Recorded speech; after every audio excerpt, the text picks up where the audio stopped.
Prometemos voltar e aqui estamos nós para mais um episódio do Bíblia Aberta. É um programa semanal que passa na TV Novo Tempo Portugal, no canal 186 da Mel, e também poderá escutar-nos semanalmente na Rádio RCS, nos 91.2 FM, isto para a Grande Lisboa. Se não está em Lisboa, poderá também continuar a ouvir as emissões da Rádio RCS através da internet. E se não conseguir em nenhum destes dois canais, poderá então ir ao YouTube do canal Novo Tempo Portugal e encontrará este episódio, bem como todos os outros que já gravámos e que já registámos e que ficaram para a posteridade, para que possa-se ter sempre a forma correta de estudar a Bíblia. O programa Bíblia Aberta é um programa semanal em que trazemos várias temáticas. Na semana passada nós estivemos aqui a ver, e foi uma conversa muito interessante sobre dons espirituais, e porque foi tão interessante, nós repetimos a equipa e trouxemos os mesmos elementos. Porquê? Porque dissemos na semana passada que iríamos falar sobre 1 de Coríntios 12 a 14, saltámos o capítulo 13 porque quisemos, de alguma maneira, guardá-lo para uma conversa única. Ora bem, comigo eu estou muito bem acompanhado. Paulo Sérgio volta a estar connosco. Olá, Paulo. Olá, obrigado por estar convite connosco. outra vez. Hortelinda, é um gosto de novo. poder ter sempre nas nossas emissões e nas nossas conversas. E o Pedro também. Olá, Pedro. Jorge. Sejas bem-vindo. Estamos aqui prontos para começar esta conversa. E antes de conversarmos, deixe-me dizer uma característica bastante interessante, muito simples. No Novo Testamento, a palavra para expressar o conceito de amor aparece só nas epístolas de Paulo 135 vezes. Paulo usava e explorava muito esta ideia do amor, o que representa que quase metade das expressões, das ocorrências no Novo Testamento que falam de amor são todas de Paulo, quase metade. Portanto, é muito interessante ver. E ele dedica o capítulo 13 a esta qualidade do amor. Por isso, eu gostava de avançar. E vamos entrar então neste capítulo 13 e vamos voltar outra vez ao versículo 1. Na semana passada nós lemos-lo, vamos voltar a ler porque ele é muito importante e é o ponto de partida para a nossa conversa. Capítulo 13, versículo 1 diz que ainda que eu falasse as línguas dos homens e dos anjos e não tivesse amor, seria como o metal que soa ou como o sino que tine. Na semana passada a Hortelinda aflorou um pouquinho esta ideia. Paulo, por que razão até os dons espirituais mais impressionantes podem perder de alguma forma o seu valor quando eles não estão motivados pelo amor? Olha, antes de mais, obrigado por estar aqui outra vez. É sempre um prazer trocarmos impressões e principalmente podermos aprofundar textos como este. Se calhar um dos textos da Bíblia, eu arriscaria quase dizer o mais citado. Eu não sei se é ou não, porque podemos pensar noutros que o sejam, mas todos nós já estivemos em casamentos em que mais universalmente conhecido também, não é? 1 Coríntios 13 é algo que mesmo que ninguém conheça a Bíblia ou a sua realidade, já ouviu, por algum casamento tenha ido, este texto a ser lido. Eu lembrei-me de uma coisa que parece simples, mas são as coisas simples que nos trazem às vezes pensamentos profundos, e lembrei-me de uma memória do meu 11º ano. Quando se estudava, eu acho que agora ainda se estuda no 11º ano, os Maias. E havia algumas personagens muito interessantes nos Maias, e dois deles eram o Alencar, um poeta romântico, e o Ega, que era um amigo do Carlos da Maia, que defendia o realismo, e eles entravam muito em contradição. E um dia o meu professor de português, onde eu vivia, em Oliveira de Douro, decidiu fazer um exercício sobre quem é que nós, os alunos daquela turma, mais admirávamos, passando deles para a história. Porquê é que vocês admiram pessoas na história? E eu lembro-me que a maioria de nós dissemos as pessoas e características. Quais eram as características que elas tinham? A força, a inteligência, a lucidez, não sei, eu não me recordo quais eram as características, mas todas elas apontavam para coisas que eram impressionantes, não é? A coragem, porque essas pessoas é que nós normalmente vemos como mudando a história. A base, o que me impressionou mais foi quando alguém disse inteligência, por exemplo. E o professor, para cada capacidade que era dada, ele dava um exemplo da história que alguém usou aquela característica e não trouxe benefício nenhum para as pessoas à volta.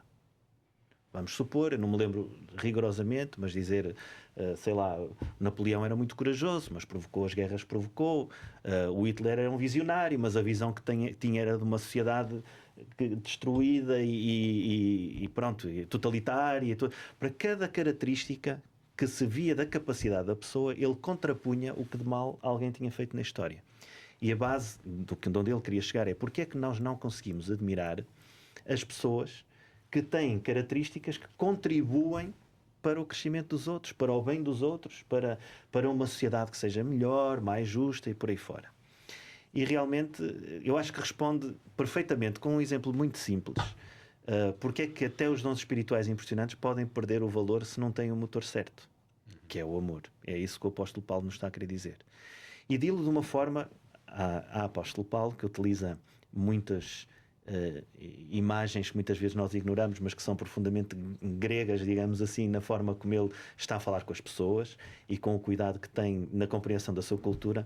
Ele vai buscar através de duas expressões muito, muito interessantes. Quando ele fala língua dos homens e dos anjos, isto é um exagero retórico, não é? Nós não falamos a língua dos anjos, mas se um de nós ainda assim falasse a língua dos anjos, é um exagero, para indicar uma alta capacidade possível de comunicação, de eloquência. Portanto, mesmo que fosse uma coisa que nós nunca ouvimos, alguém falasse com uma capacidade que nós nunca ouvimos, seria como barulho, porque é isso que significa. Ele vai buscar instrumentos ligados à percussão, os sinos e o metal, que não produzem nada a não ser o som que eles próprios emitem.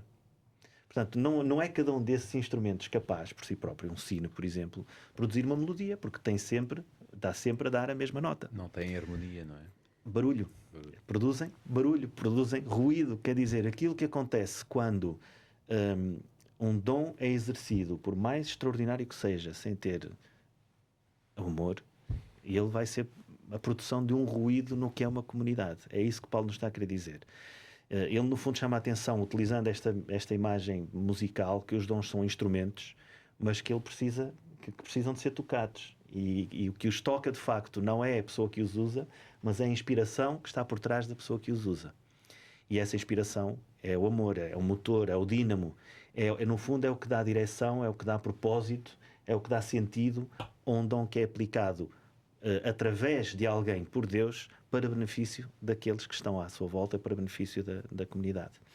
E nós podemos dizer, até na sequência, citaste o programa da semana passada, eu vou-me atribuir a liberdade de fazer a mesma coisa, até porque ele provavelmente está disponível também, é que sem amor o dom, no fundo, vai servir o quê? Sem amor o dom vai servir o ego de quem o exerce.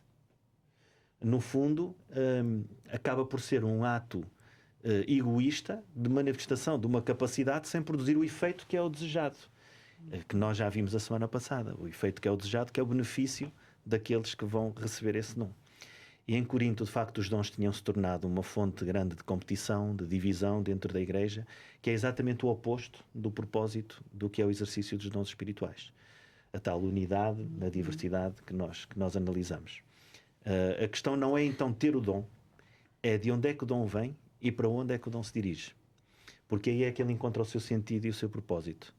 E Paulo diz de uma forma, de facto, que não só é bela, sob o ponto de vista retórico, mas é de uma profundidade tremenda. Dizer assim, tudo o que é um dom exercido sem amor é ruído. No fundo é o que ele está a dizer. Tudo o que é feito sem amor é ruído.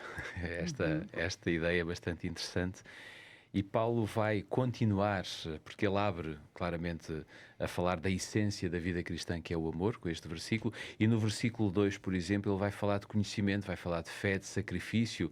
Tudo isto sem amor pode ter pontualmente algum resultado momentâneo, mas não serve para nada.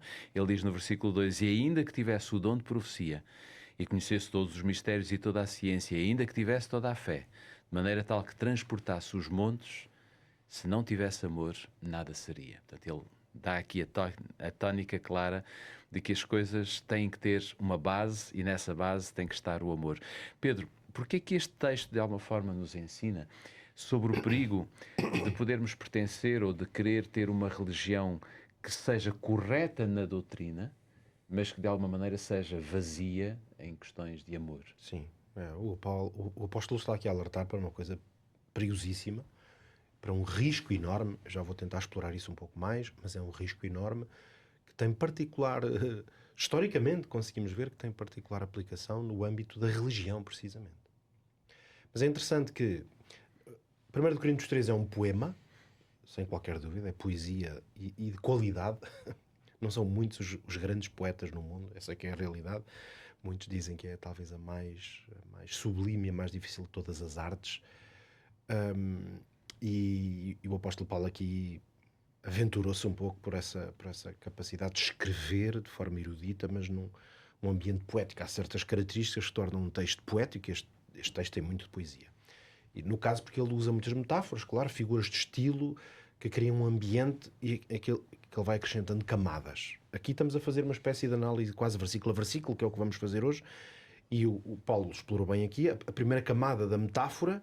No fundo, ele está sempre a tentar dizer que se eu tiver um conjunto de coisas, mas não estiver amor, elas são insignificantes. E usa imagens para dizer porque é que elas ou são ruído, ou tornam-se um instrumento do mal, ou são insignificantes e superficiais.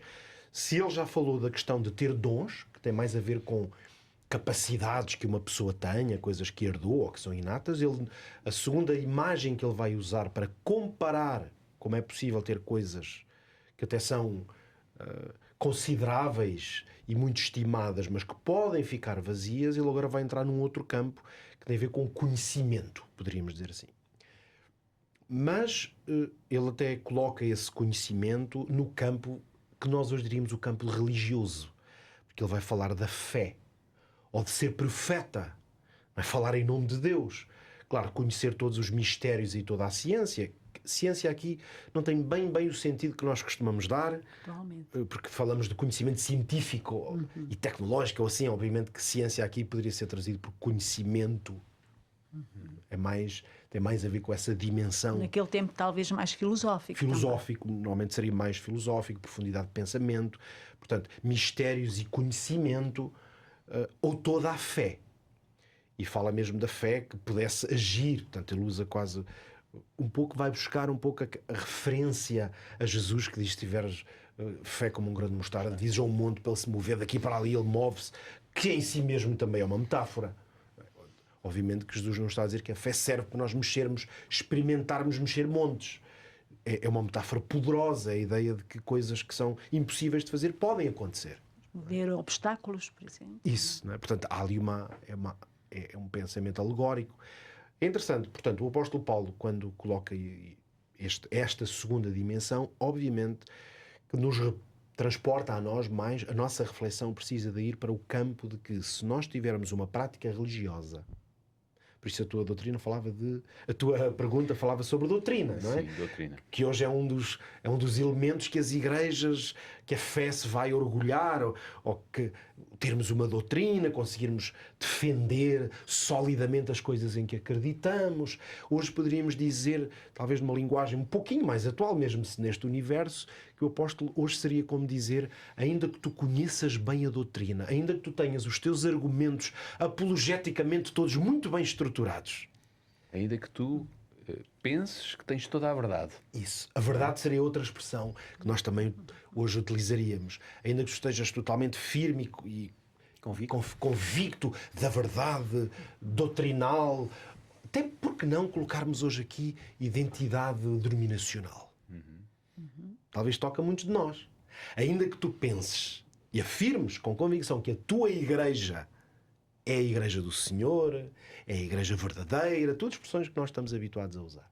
Nós também as usamos, e os nossos espectadores e ouvintes estão connosco, também, provavelmente muitos, também usam, mesmo que até possamos pertencer a denominações cristãs diferentes. Claro. Mas a nossa convicção é que a minha igreja é a igreja verdadeira, e vamos todos ter argumentos. Uns é porque a minha igreja é antiga, é a igreja mãe, é histórica, não é? Está cá desde sempre, enquanto outras são recentes. Outros, mas a minha é literal na maneira como lê a Bíblia, está aqui, tem um bom fundamento bíblico.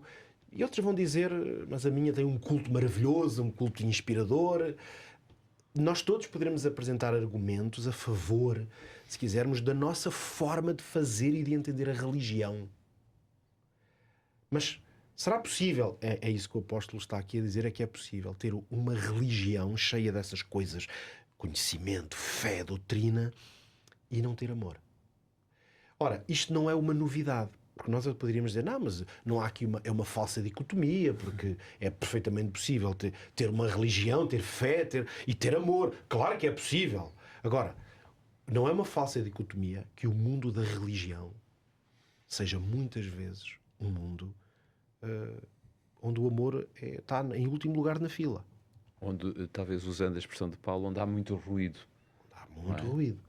Eu trouxe aqui alguns exemplos do Antigo Testamento de que, para provar este ponto, de que muitas vezes Deus, através dos profetas, trouxe mensagens de advertência duríssimas, mas muito pior do que Paulo. Paulo está a fazer poesia, a gente lê isto. Podemos dizer que ele está a dizer coisas aqui fortes, mas soam bem aos ouvidos, porque é isso que a poesia faz. Mas Deus, através dos profetas, ao povo de Israel, por exemplo, muitas vezes trouxe mensagens que aquilo de poesia não tinha nada. Ou seja, porque era mesmo advertência pura. E muitas dessas advertências, eu vou ler aqui algumas agora, dizem respeito a quê? A Deus dizer, vocês vêm com as vossas práticas religiosas e eu não quero saber delas. Elas revoltam-me o estômago. Que já é uma imagem. A imagem de Deus vomitar é uma imagem que aparece várias vezes na Bíblia. Obviamente que é uma imagem, é um simbolismo. Deus não vomita, mas o vómito para nós representa uma coisa que é intolerável. Repulsa. É repulsa, tu não aguentas dentro de ti. E Deus diz, eu vomito diante das vossas orações, dos vossos jejuns, das vossas canções e do vosso culto. A vossa fé não me interessa. Porquê? Porque é uma aparência de fé. Vamos a alguns exemplos para tornar isto mais real. Isaías 58, a partir do versículo 3. Porque jejuamos nós, dizia o povo para Deus, porque jejuamos nós e tu não atentas para isso. Então Deus responde, através do profeta, claro. Eis que no dia em que jejuais, cuidais dos vossos próprios interesses. Não é este o jejum que eu escolhi, que soltes as ligaduras da impiedade, que repartas o teu pão com o faminto. Para ficar por aqui, depois Deus vai dizer, depois tu tratas o que trabalha para ti, trata-lo como um desgraçado, não tens problema em verter o sangue do teu próprio irmão, mas depois vens para o templo, erguer as mãos e jejuar. E Deus diz, eu não quero saber do teu jejum se tu tratas mal o outro.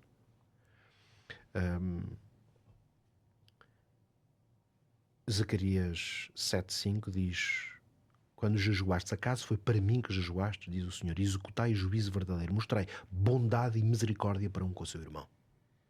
Portanto, o contexto, curiosamente, eu vejo que é a contradição entre ter uma prática religiosa, mas não tratar os outros de acordo com essa prática. Amós 5, a partir do versículo 21, aborreço, desprezo as vossas festas. Ainda que me ofereçam holocaustos e ofertas, não me agradarei delas. Afasta de mim o estrépito dos teus cânticos. Curiosamente é um pouco o ruído. Como se os cânticos do povo, quando vão adorar para o templo, para Deus, quando chega lá, é ruído. Não tem beleza, não tem harmonia, porque Ele não está interessado na performance musical. Deus tem bons cantores no céu.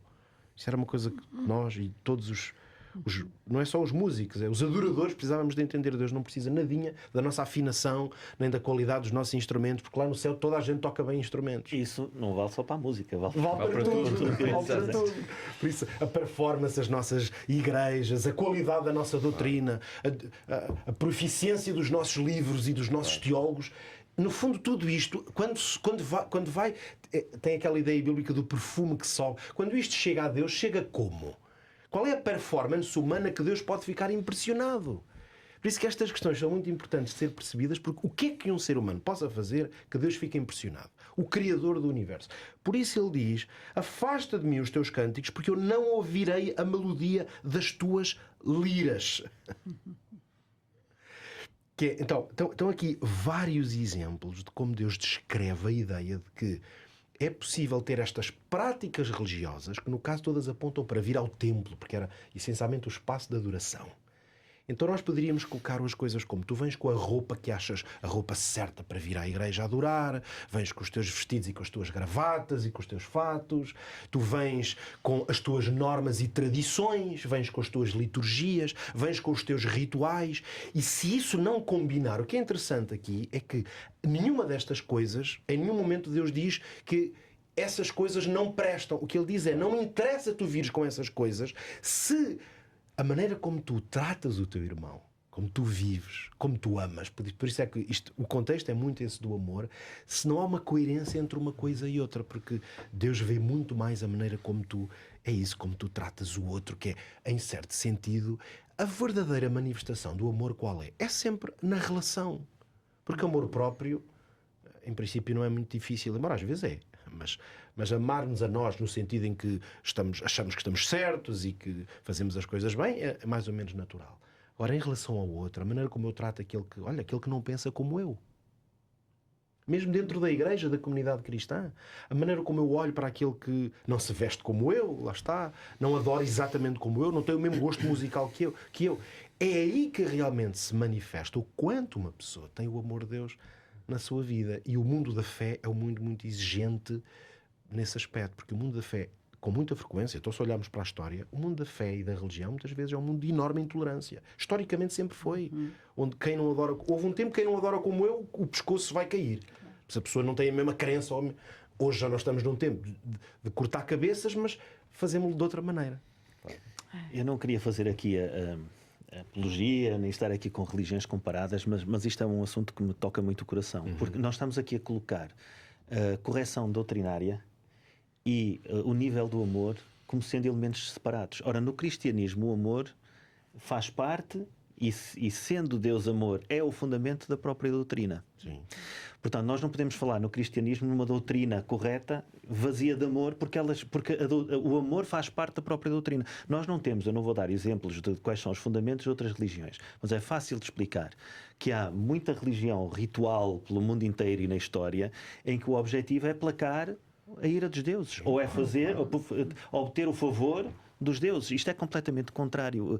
É um Deus que, com base no amor, o que quer é que nós o amemos a Ele e nos amemos uns aos outros. Quer dizer, faz parte da doutrina cristã pura, digamos assim, a própria inserção do que é o princípio do amor. E é curioso ver que nem Paulo, muito menos Deus, desconsidera o conhecimento, ou a fé, ou o conhecimento, não diminui em nada, mas a única coisa que diz é isto tudo sem amor, de pouco a nada vale, não é? E isto, se quisermos, poderemos talvez entrar aqui um bocadinho nas características do nosso caráter, e nós falamos um pouquinho daquilo que nós somos, e termos, de alguma forma, um caráter que possa ser prático, dentro do amor. E isso está no versículo 4 de 1 de Coríntios, capítulo 13, vai dar aqui as características de um caráter prático do amor. O amor é sofredor, é benigno, o amor não é invejoso, o amor não trata com leviandade, não se ensoberbece, enfim, há toda esta característica do que poderá ser a prática do amor. Hortelinda, como é que este versículo, o versículo 4, mostra que o amor bíblico, o amor que a Bíblia nos apresenta, é mais uma atitude prática do que propriamente um sentimento que possamos ter? Eu penso que o amor só pode ser prático também se ele tiver uma raiz mais profunda.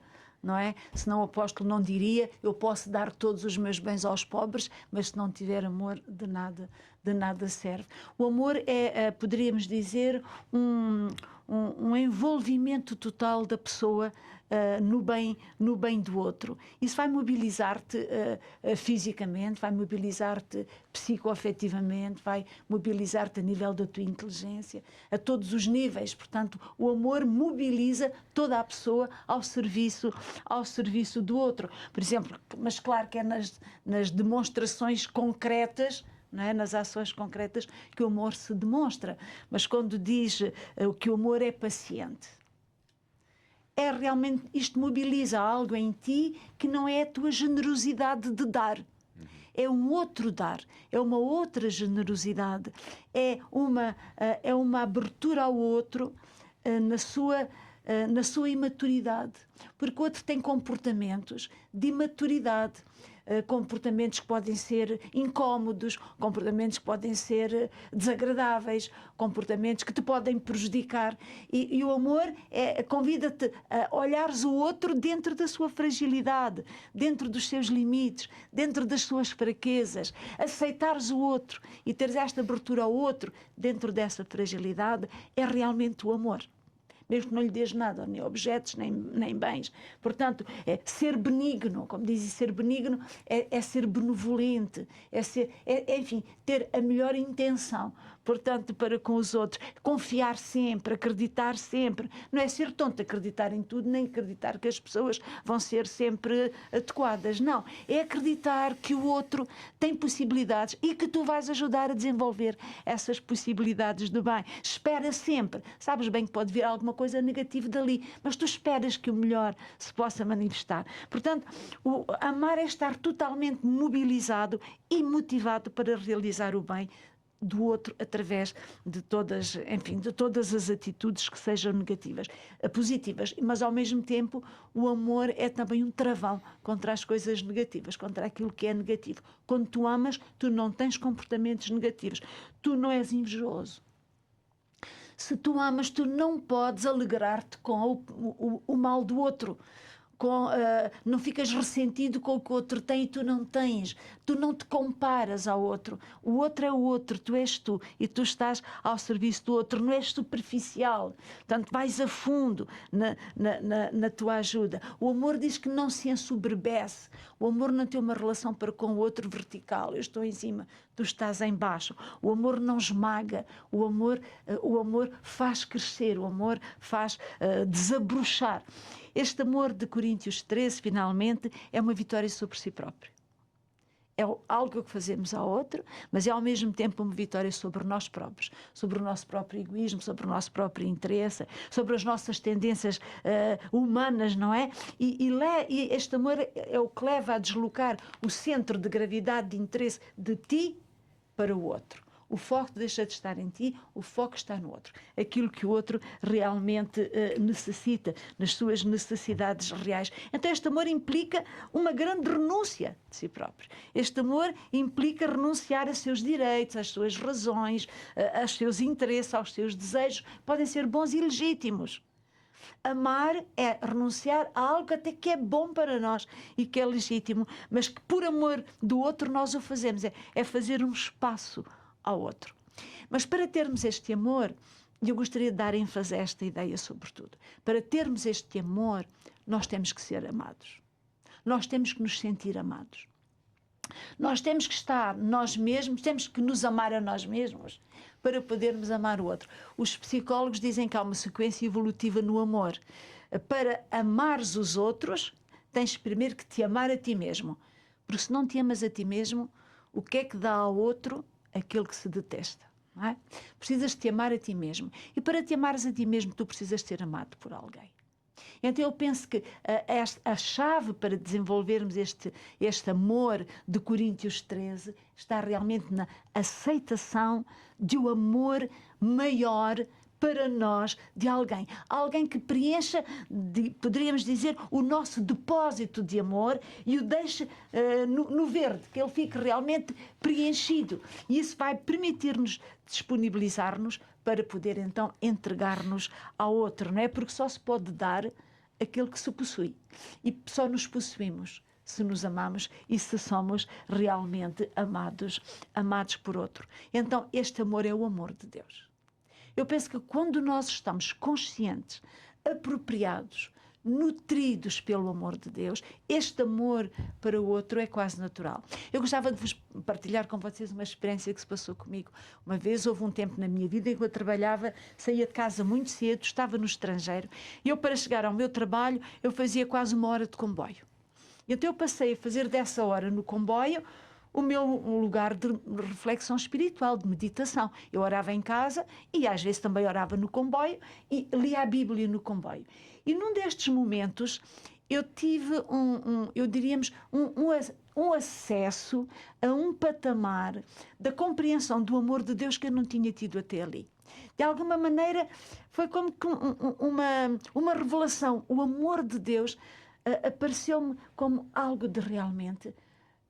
É o fundamento de todas as coisas, é a motivação de todas as coisas, é o bom resultado para todas as coisas. O amor de Deus é absoluto, incondicional.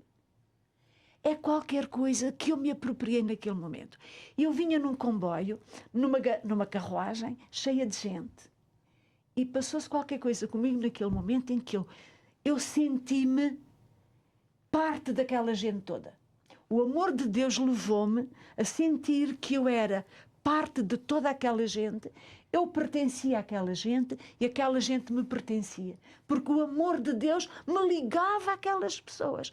Eu estava tão imbuída deste sentimento que eu saí do comboio na estação e vinha para a minha casa e vinha ao longo da linha, porque o caminho era ao lado da linha, e vinha um homem que eu nunca tinha visto aquele homem.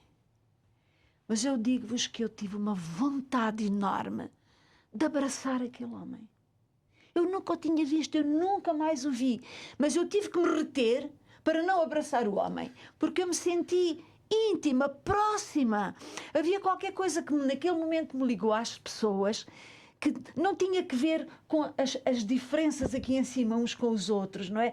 Era um sentimento de base, que era um sentimento de amor que liga toda a humanidade. E esse amor vem de Deus.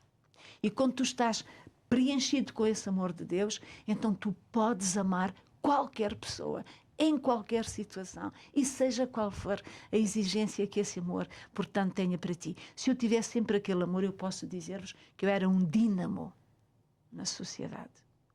Infelizmente foi um momento, podem haver outros momentos, mas a vontade de Deus é que ele fosse permanente. Se eu estivesse em permanência ligada a Deus e tivesse em permanência este sentimento de pertença, de comunhão com todo o ser humano, que Deus ama como me ama a mim, eu poderia fazer por ele qualquer sacrifício e não seria um sacrifício, seria um prazer.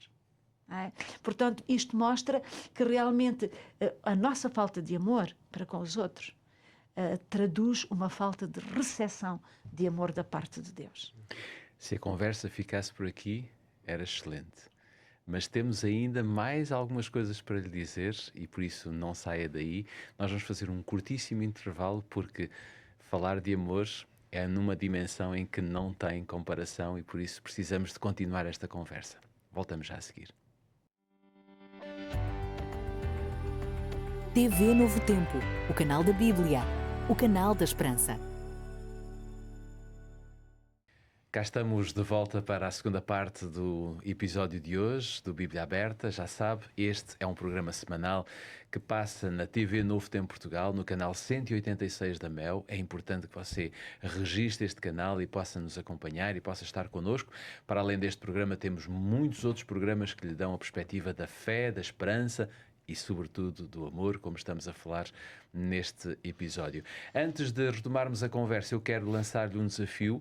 Temos um guia de estudo muito interessante. Eu creio que este é a primeira vez em que eu trago este guia de estudo que é novo e, por isso, talvez você tenha interesse em recebê-lo em sua casa totalmente gratuito. É um estudo que vai falar de 8 mulheres inspiradoras da Bíblia. O título deste guia de estudo é Marcadas pela Fé. Então, se desejar receber gratuitamente este estudo para poder ver o exemplo de cada uma destas 8 mulheres, poderá fazê-lo para o 933 93 9291, 933 93 9291 e poder enviar uma mensagem requisitando ou solicitando este guia de estudo e nós trataremos de lhe enviar gratuitamente para a sua casa. Vamos aproveitar todo o tempo que temos para continuarmos a falar do amor. E Paulo, neste momento eu gostava agora de lançar um desafio sobre 1 Coríntios capítulo 13, versículo 5, onde nós podemos ver o amor e ao mesmo tempo aquilo que deve ser o domínio do nosso próprio eu, se quisermos. Então, em 1 Coríntios 13, versículo 5, diz que o amor não se porta com indecência, não busca os seus interesses, não se irrita, não suspeita mal. De que forma este retrato que Paulo faz aqui do amor confronta o egoísmo, por exemplo, a irritação, a suspeita que possa existir dentro de uma comunidade cristã? Como é que o amor vai, de alguma forma, confrontar tudo isto? Bom, eu quase tinha vontade, parafraseando aquilo que disseste antes da interrupção para o intervalo, de pedir aos nossos espectadores que puxassem um bocadinho atrás, ouvissem a Hortelinda no que ela acabou de dizer, eu dizia só o Ida. Porque, de facto, nós vamos, sob uma perspectiva diferente nos versículos, falar do mesmo assunto. E o que a profundidade do que Paulo diz, que a Hortelinda explicou, eu gostava só de realçar um ponto que a mim me tocou muito, quando a Hortelinda disse que ninguém pode dar aquilo que não sente. Não tem. Portanto, como é que alguém que não tem, como é que se ama, como é que alguém é capaz de amar se nunca sentiu amor, se não sabe o que é o amor, se não tem amor. E explicou muito bem que o fundo do amor que todos nós temos, pelo menos nós temos uma pessoa, que é Deus, que nos ama. Mesmo que mais ninguém ame. Eu dizia, quando a minha filha era pequenina, eu dizia-lhe muitas vezes, olha, tu tens um pai que nunca falha, mas não sou eu. Portanto, o importante é que ela encontre o pai que nunca falha, que é Deus. E todos nós temos um pai que nunca falha. Porque infelizmente falhamos uns aos outros, e eu gostei muito dessa expressão, porque o Paulo está a tentar explicar-nos isso, e esse é mais um versículo que nos procura explicar isso, fazendo-nos uma advertência pessoal, mas que era para a igreja de Corinto, sobre o egoísmo, a irritação e a suspeita. É engraçado que em todo este capítulo Paulo não usa adjetivos para descrever o amor, vai usar verbos: age, escolhe, decide. E aqui utiliza 3 verbos pela negativa. A Hortelinda falou mais nas coisas que podemos fazer pela positiva. Ele diz, não busca os seus interesses. Então o amor é, antes de mais, uma renúncia deliberada. Eu vou utilizar uma palavra que não é muito comum nos nossos dias, mas eu diria até sacrificial. Uma renúncia deliberada a ter-nos a nós como centros da nossa vida. Isso é o que significa não buscar os próprios interesses. O segundo, não se irrita. E a irritação é uma emoção, mas o que Paulo está aqui a dizer não é que o amor é ausente de emoções. O que está a dizer é que devemos recusar a que sejam as emoções, principalmente as más, que governem o princípio do amor. Não se suspeita mal. Numa comunidade saudável, a interpretação generosa do outro é um ponto de partida, não devia ser a exceção. Mas é muito difícil interpretar generosamente as pessoas que estão à nossa volta. Por razões de antipatia, por razões de discordância, por razões de identidade, como disse o Pedro no início da intervenção dele, deste programa. Suspeitar mal é uma coisa muito comum, desde as pessoas que estão ao nosso lado, porque nós sabemos que vamos discordar, porque as conhecemos bem, dentro de um casamento, entre pais e filhos, dentro de uma família. Suspeitar aquela pessoa está a dizer isto com aquele fim, e nestes planos de vida que se fazem, até coisas tão distantes como os estrangeiros estão entre nós. Só porque é estrangeiro eu vou suspeitar que...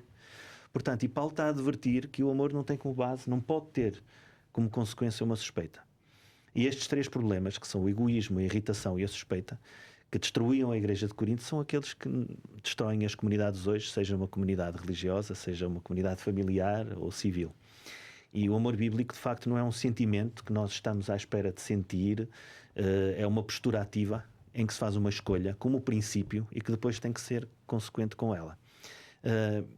Se me dás licença, eu sei que já não temos muito tempo, mas eu gostava de partilhar. Eu não sei se já o fiz em programas anteriores, mas se eu não me lembro se o fiz, tenho a certeza que os nossos espectadores também não sabem. Portanto, eu estou à vontade para me repetir se for o caso, e também as coisas que eu acho que são boas devem ser para ser repetidas. O meu texto favorito da Bíblia está em 1 Timóteo 1,7. Eu digo muitas vezes, o texto é: pois Deus não vos deu o espírito de temor ou de medo, e depois tem 3 palavrinhas a seguir, diz, mas de poder, amor e moderação. Nós o poder e o amor, estamos a tentar há 2 programas explicar o que é amor, segundo o conceito de Paulo, e principalmente agora em 1 Coríntios 13, nós fazemos-lo com uma certa... não digo facilidade, mas dedicamos-nos muito a isso.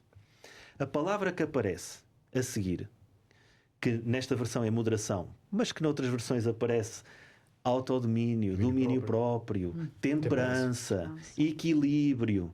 E porquê é que aparecem? Quando uma palavra aparece de muitas maneiras diferentes em várias traduções bíblicas, é porque ela deve ter um conceito que vai para além da soma de todas elas. Senão não era preciso procurar explicá-la de tantas maneiras. Cada tradutor vai escolhendo a sua, consoante seja mais erudito, ou uma linguagem mais popular, ou uma sensibilidade para aquilo que é a mensagem que está a escolher. Mas quer dizer, esta palavra, em grego, a palavra sofrónismos, não é nenhuma delas isoladamente. Não é só equilíbrio, não é só domínio próprio, não é. O que a palavra quer dizer, neste contexto, é, acima de tudo, vamos lá ver se me consigo explicar, a capacidade de resistir ou de alguém se abster a fazer e dizer o que quer, a fazer e dizer o que precisa para os seus interesses, a pensar, a dizer e a fazer a sua vontade. Ou seja, é um ato de renúncia a pensar, dizer ou fazer alguma coisa, digamos assim, que possa pôr em causa o próprio amor. Ou seja, o temor de Deus é a capacidade de renunciarmos aos nossos interesses e vontades e impulsos em benefício de algo maior. E este algo maior é os outros, é os nossos relacionamentos, é a comunidade de crentes, é o nosso chamado para o ministério, é a capacidade de nos abstermos da nossa natureza para que algo maior possa acontecer em nós, que é o Espírito Santo a trabalhar. E eu penso que renúncia. é a renúncia, mas a renúncia é uma palavra que levanta, principalmente, eu quando penso nestes assuntos, penso sempre em quem nos está a ouvir. E na contradição que existe entre muitas das coisas que nós dizemos aqui do que é o pensamento bíblico, do que é uma intenção de Paulo a dizer para conseguir não suspeitar mal, para conseguir não nos irritarmos, é preciso uma renúncia. E depois pensar naquilo que nós desde pequeninos, nas nossas interações mais simples, na escola, no nosso trabalho, com os nossos amigos, com as nossas conversas, daquilo que é permanentemente somos bombardeados com ideias que é ser tu próprio, se não fores tu a cuidar de ti, ninguém cuida, procura fazer o melhor individualmente, porque se não fizeres não vai haver ninguém que queira fazer, não há ninguém que tenha o direito de dizer que deves ser aquilo que tu não és. Quer dizer, todos estes pensamentos que são de autoajuda contrariam a ideia de renúncia, a ideia de sacrifício da vontade, do interesse, da natureza, em função de um bem maior, que é, em primeiro lugar, os planos de Deus e o bem dos outros, que no fundo são uma e a mesma coisa. E Paulo está a chamar-nos a atenção disso, atenção ao egoísmo, à irritação e à suspeita, mas para nós permitirmos que o Espírito possa livrar-nos destas coisas, é preciso um grande exercício de disciplina da autorrenúncia, que é um dom de Deus, mas que também exige um trabalho da nossa parte. E se há coisa que anda de mãos dadas com o amor, é a verdade. Não conseguimos ver que há alguma oposição, digamos assim, entre o amor e a verdade. E se formos a 1 Coríntios capítulo 13, versículo 6, claramente Paulo diz: o amor não folga com a injustiça, mas folga com a verdade. Hortelinda, como é que nós podemos equilibrar o amor que podemos desenvolver em nós e, ao mesmo tempo, a verdade, sem cairmos nem na dureza ou na permissividade, assim é que é. Pois temos esses dois polos, não é? Que são antagónicos e, como diz o provérbio, nem tudo o que brilha é ouro. Isso. E realmente há amor que parece amor e na realidade não o é, não é? Então, para que o amor não descamba para a rudeza, a dureza, a exigência excessiva e muitas vezes sem sentido, ou para a permissividade destrutiva também e desorganizadora, portanto, do outro, sobretudo quando o outro é imaturo. Então, eu acho que nós devemos desenvolver 3 atitudes que eu vou dizer rapidamente. A primeira atitude é esta atitude que estamos a falar, que não conseguimos esgotar, que é a atitude do amor. O amor é tão abrangente, é realmente algo que tu não vais nunca esgotar, não é? Mas sabemos que o amor é o nosso envolvimento no bem do outro. Como acabou de dizer o Paulo, é renunciar a nós para fazermos bem ao outro, não é? Como filho de Deus. Não com a sua natureza pervertida, não é? É isso que nós temos que satisfazer. É o plano de Deus para essa pessoa. Ajudá-la a descobri-lo, ajudá-la a realizá-lo e ajudá-lo, portanto, a ser essa pessoa. Então, esse amor é um amor feito de responsabilidade, não é? Tem um propósito de fazer crescer o outro. Se nós tivermos isto em mente, que é o bem do outro que é para mim importante, então eu não vou tratar o outro de maneira nem sequer para lhe fazer prazer, nem sequer para realizar os seus desejos primários ou até mesmo secundários, mas desajustados, nem sequer para que ele tenha uma boa vida ou realmente ele satisfaça o seu prazer imediato. Porque eu penso no seu interesse, não é? Então eu não vou ser permissivo. Ser permissivo é realmente fazer bem ao outro segundo o critério do outro. Ora, muitas vezes o critério do outro é um critério baseado nos seus instintos, no seu desejo, no seu prazer, naquilo que ele realmente gosta. Portanto, é aquilo que está de harmonia. Os franceses dizem muito isto com o cair do pelo. É aquilo que realmente não causa fricção, não é? Portanto, por outro lado, também posso ter para com o outro um amor feito de exigência, não é? Em que eu vou exigir do outro, finalmente, a projeção de coisas que eu quero. Eu espero que o outro realize os meus desejos. Nós fazemos muito isto com os filhos, não é? Que é esse amor que nós temos, que é referencial para nós, não é? Nós amamos muito os filhos, mas muitas vezes o nosso amor é desadequado, porque nós queremos que os filhos realizem os nossos desejos, aquilo que ficamos frustrados, queremos que eles compensem. Então, o nosso amor e aquilo que fomentamos não é por eles, não é a escuta deles, não é para o propósito da vida deles, é para cumprir o nosso. Então, isso não é amor. Então, se tivermos sempre presentes que o amor está ao serviço do outro, então o amor não vai ser nem permissivo, nem possessivo. Isto é a primeira coisa. É o outro que é o foco, não nós, não é? Também somos por vezes permissivos porque não conseguimos suportar a confrontação, o conflito, somos frágeis nós mesmos, e então deixamos a coisa andar... Inseguros, então deixamos a coisa andar porque é para o nosso bem-estar e nos sentirmos bem. Então, não somos nós que estamos em causa. No amor é o outro que está em causa. Se tivermos isto sempre presente, não vamos partir para nenhum desses extremos, não é? Uma outra coisa que é muito importante para não desenvolvermos estes extremos é trabalharmos sempre sobre nós próprios. O amor ao outro é também um amor a si próprio, no sentido que nos leva a nos trabalharmos a nós próprios, a questionarmos porque é que eu faço o que faço, porque é que eu me esforço para fazer isto, não é? Quais são as minhas motivações? Quais são as minhas expectativas, não é? Se somos duros, porque é que eu sou duro? O que é que eu busco com isso? Se sou permissivo, porque é que eu sou permissivo? Porque é que me falta esta moderação de que falava, portanto, o Paulo há bocadinho? Portanto, este questionar-se. Eu penso que isto é próprio do ser humano. Se queremos crescer e fazer crescer os outros, só o podemos fazer sempre questionando-nos sobre as motivações, sobre os modos e sobre os fins que nós realmente procuramos na nossa relação com os outros. Devemos nos lembrar sempre que o amor verdadeiro preenche a necessidade do outro e não a nossa. Há uma oração de Agostinho de Hipona que eu gosto muito e que penso muitas vezes e que nós devemos fazer dela a nossa oração.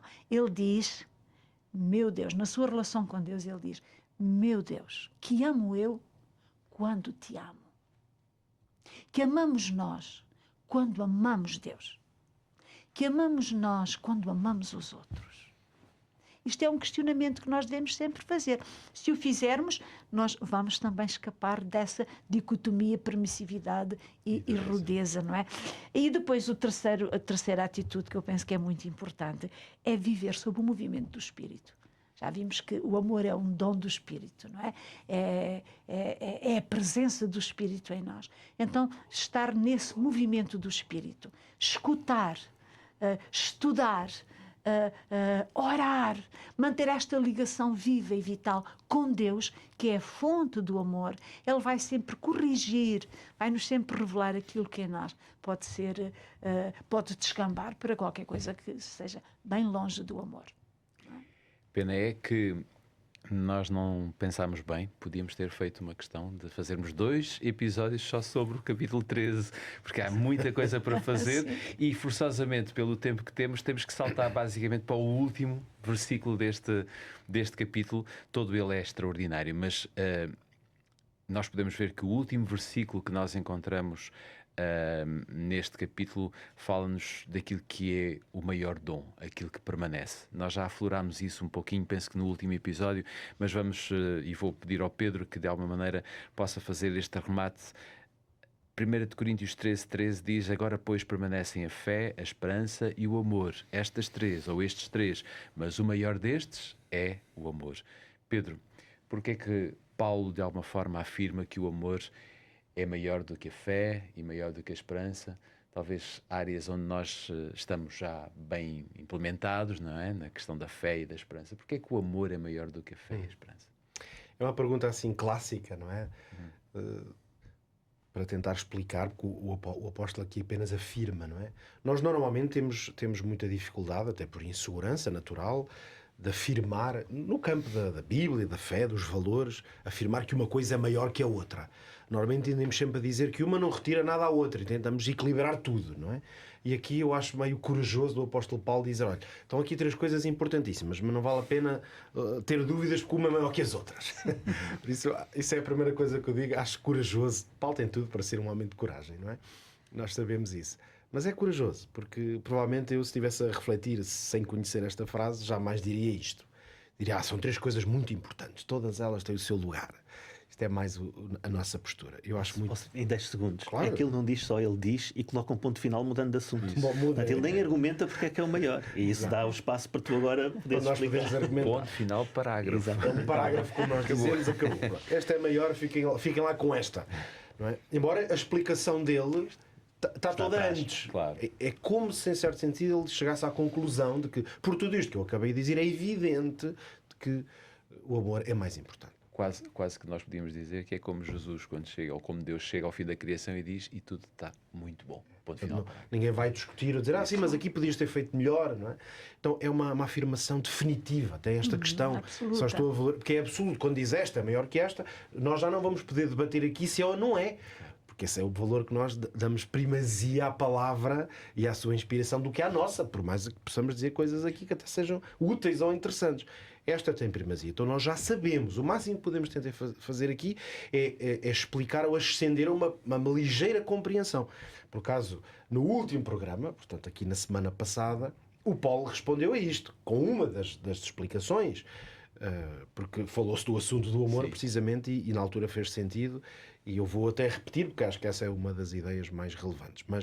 Mas vou dar aqui em 4 minutinhos duas ideias que acho que são interessantes a explicar porque é que o Paulo diz isto de uma maneira tão clara. A primeira delas é porque o amor é a única destas, para compararmos estas 3, mas a lista até podia ser maior, de coisas relevantes na experiência do crente, esta é a única que Deus é. Logo, há uma dimensão, vamos dizer, ontológica, que é assim um palavrão um pouco, tem a ver com a essência. Então, é diferente de coisas que nós podemos ter porque experimentamos e outras coisas que podemos ser. Então, Deus pode ser amor, porque a Bíblia diz diversas vezes, mas Deus não é esperança. Aliás, não faria nenhum sentido. Não é? Enquanto faz sentido dizer, como a Bíblia diz tantas vezes, que aquele que não conhece a Deus, aquele que não ama não conhece a Deus, porque Deus é amor, ou João, aliás, é a seguir, é 1 João 4, que diz que nós conhecemos e queremos no amor de Deus que Ele nos tem, e quem está em amor está em Deus. E Deus está nele. Realmente, Deus é amor. Portanto, enquanto o amor é uma definição da própria natureza de Deus, fé e esperança não são. Fé e esperança são, por definição, características de seres limitados. Só seres limitados é que podem ter fé, porque tu tens fé quando não conheces, não sabes. Quando não sabes, tens fé. E tens esperança quando não conheces. Como Deus sabe tudo, Ele não precisa ter fé em nada. Como Deus conhece todas as coisas, mesmo as que estão no futuro, Ele não precisa de esperar nada. Por isso, fé e esperança são características que Deus não pode manifestar. Enquanto o amor é a essência da sua ação. Por isso, o célebre texto Deus amou o mundo de tal maneira, que é a grande explicação da salvação, e começa com o amor. É porque Deus amou o mundo que depois tudo o resto aconteceu. Portanto, o amor é realmente a essência do que Deus é e, portanto, de todas as suas ações. Portanto, fé e esperança são importantes para nós. Por isso é que isto não minora o valor da fé e da esperança, porque para nós são essenciais.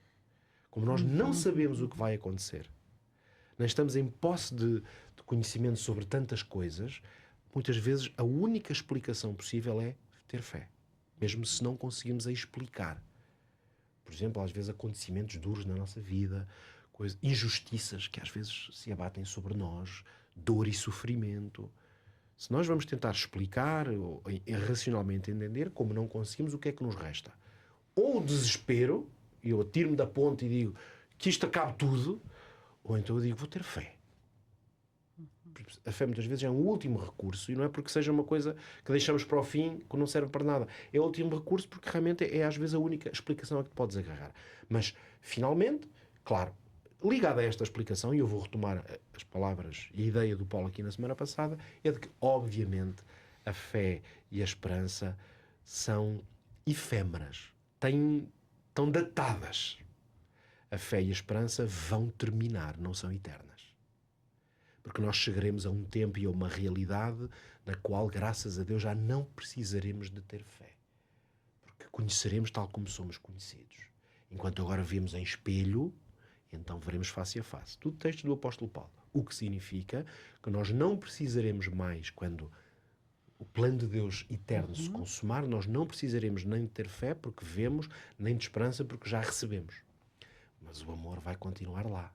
Nós vamos continuar a amar a Deus e vamos amá-lo com mais profundidade, com mais razões, com mais evidências. Portanto, o amor vai permanecer. Mas a fé e a esperança, felizmente, não precisam. Isso não as minora, não, é que elas deixam de cumprir o seu papel. Então podemos dizer que o amor é nesta terra o germe da eternidade. Sim. Aquilo que nos vai lançar, que vai nos acompanhar. É como na uma semente que eternidade. está aqui a germinar, mas só vai frutificar lá. E vais levar tudo o que construístes com amor, os resultados, porque serão eternos, não é? Porque o amor é eterno. Que pena nós não termos mais tempo para podermos continuar esta conversa. Fica o nosso agradecimento a todos, a vocês que estiveram comigo e que nos deram o privilégio de podermos falar deste assunto tão importante. Havemos de voltar, se Deus quiserem, proximamente num outro episódio com um outro tema, mas até lá que Deus vos possa abençoar. Quanto a si, já sabe, nós voltamos para a semana, mas antes de nos irmos embora, tenho ainda o privilégio de lhe dizer que poderá solicitar este guia de estudo, um guia de estudo que fala de 8 mulheres que tiveram um papel bastante relevante na sociedade de então e que são marcantes também para cada um de nós, marcadas pela fé, 8 mulheres que poderão ser um bom exemplo para todos nós. E por isso, se quiser este guia de estudo, basta enviar uma mensagem para o 933-939291 para que nós lhe enviemos gratuitamente para a sua casa. Deixo apenas uma última nota. João diz que Deus é amor. Então faça um exercício. Pegue em 1 Coríntios capítulo 3 e onde encontra a palavra amor, coloque a palavra Deus e veja quem é Deus. Que o Senhor o abençoe. Até para a semana, se Deus quiser.